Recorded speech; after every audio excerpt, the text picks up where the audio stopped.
Because that's what Americans do now. They're always willing to trade away a little of their freedom in exchange for the feeling, the illusion of security. What we have now is a... Welcome to the comedy show. My name is Jim, and I am so glad to see you. You guys are looking money as always. Coming up next, I've got something special for you, especially in this post-pandemic world. It's George Carlin, and he's going to be preaching some truth about germs. After watching this, I remembered I saw this as a young man, and quite frankly, a lot of his thought process about this is something that I internalized at a very young age, so I think that this might have been a life-building bit for me. And so let's go laugh, because it's hilarious, but it's also true. See you at the end. Just one more way of reducing your liberty and reminding you that they can fuck with you anytime they want, as long as you put up with it. As long as you put up with it. Damn right. Which means, of course, anytime they want. Because that's what Americans do now. They're always willing to trade away a little of their freedom in exchange for the feeling, the illusion of security. What we have now is a completely neurotic population obsessed with security and safety and crime and drugs and cleanliness and hygiene and germs. There's another thing. Germs. Preach. Where did this sudden fear of germs come from in this country? Have you noticed this? The media constantly running stories about all the latest infections, salmonella, E. coli, hantavirus, bird flu, and Americans they panic easily, so now everybody's running around scrubbing this and spraying that and overcooking their food and repeatedly washing their hands, trying to avoid all contact with germs. It's ridiculous, and it goes to ridiculous lengths. In prisons, before they give you a lethal injection, they swab your arm with alcohol. It's true. Yeah. It's true. What's the point? It's true. Well, what's the fucking point? Well, they don't want you to get an infection. And you can see their point. Wouldn't want some guy to go to hell and be sick. It would take a lot of the sportsmanship out of the whole execution. Fear of germs. Why, these fucking pussies.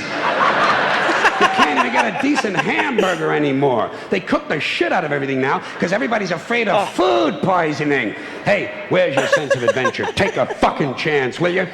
You know how many people die in this country from food poisoning every year? 9,000. That's all. It's a minor risk. Yeah. Take a fucking chance, bunch of goddamn pussies. Take your fucking mask off. Besides, what do you think you have an immune system for? It's for killing germs. But it needs practice. It needs germs to practice on. So listen. I remember this. Listen. I remember this bit from when I was a kid. If you kill all the germs around you and live a completely sterile life, then when germs do come along, you're not going to be prepared. And never mind ordinary germs. What are you going to do when some super virus comes along that turns your vital organs into liquid shit? I'll tell you what you're going to do. You're going to get sick, terrified. You're going to die, and you're going to deserve it because you're fucking weak and you got a fucking weak immune system. Now, God damn it. Hey. All right. It is terrible. Let me tell you a true story about immunization, okay? When I was a little boy in New York City in the 1940s, we swam in the Hudson River, and it was filled with raw sewage, okay? We swam in raw sewage, to cool off. And at that time, the big fear was polio. Thousands of kids died from polio every year. But you know something? In my neighborhood, no one ever got polio. No one, ever. You know why? Because we swam in raw sewage. It strengthened our immune systems. The polio never had a prayer. We were tempered in raw shit. Yeah, you were. So personally, I never take any special precautions against germs. I don't shy away from people who sneeze and cough. I don't wipe off the telephone. I don't cover the toilet seat. And if I drop food on the floor, I pick it up and eat it. I eat it. Yes, I do.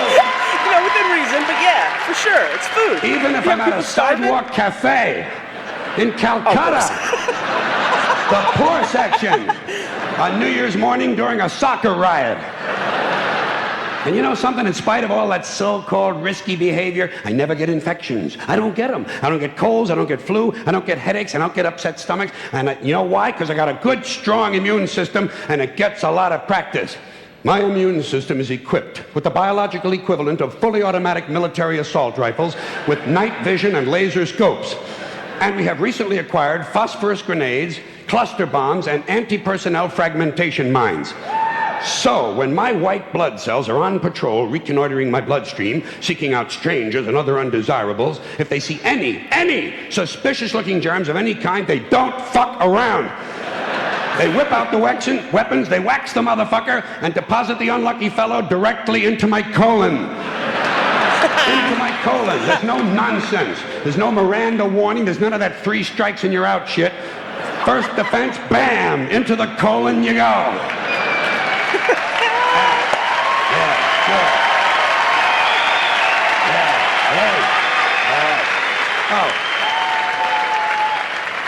And speaking of my colon, I want you to know I don't automatically wash my hands every time I go to the bathroom, okay? Can you deal with that? Sometimes I do, sometimes I don't. You know when I wash my hands? When I shit on them.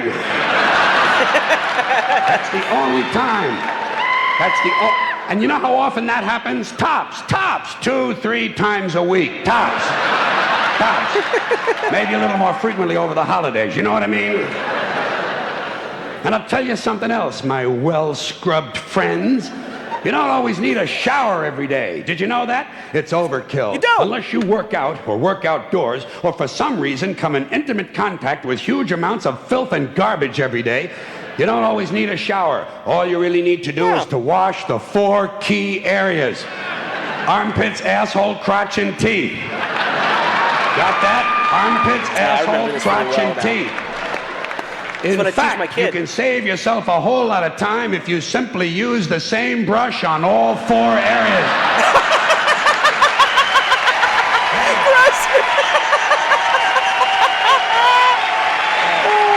Thank you. I appreciate it. Thank you. Oh my God, George, hilarious. Rest your soul, buddy. Rest your soul. Now, he's got a lot of great points. He's got a lot of great points, right? He lived a hard life. Cocaine, tons of pot. You know, he lived a long time.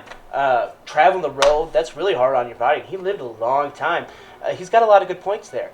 My mom, you know, she's never been the... and I don't mean to say that we're dirty, because that's not what I'm saying. But what I'm saying is she never, was like Purell all the time, you know. And, you know, our immune systems are really strong because of that. Now, ironically, I married a nurse, and she makes me use Purell all the time, and now I get sick all the time. So, what are you going to do, right? But it's true. My mom and my brother, both very poor health. My mom's had 3 strokes. She's got COPD. They went to the hospital for a day, but then they were out. You know, they kick everything's ass because their immune systems are so strong. Now, cancer. Ain't going to do shit for cancer, and that's all over my family. But do me a favor, hit that like and subscribe button. I really enjoyed watching this with you guys. I've settled into a format now, and I really appreciate you sticking with me. You guys have a great day. Stay strong, because it's hard out there, but you got this.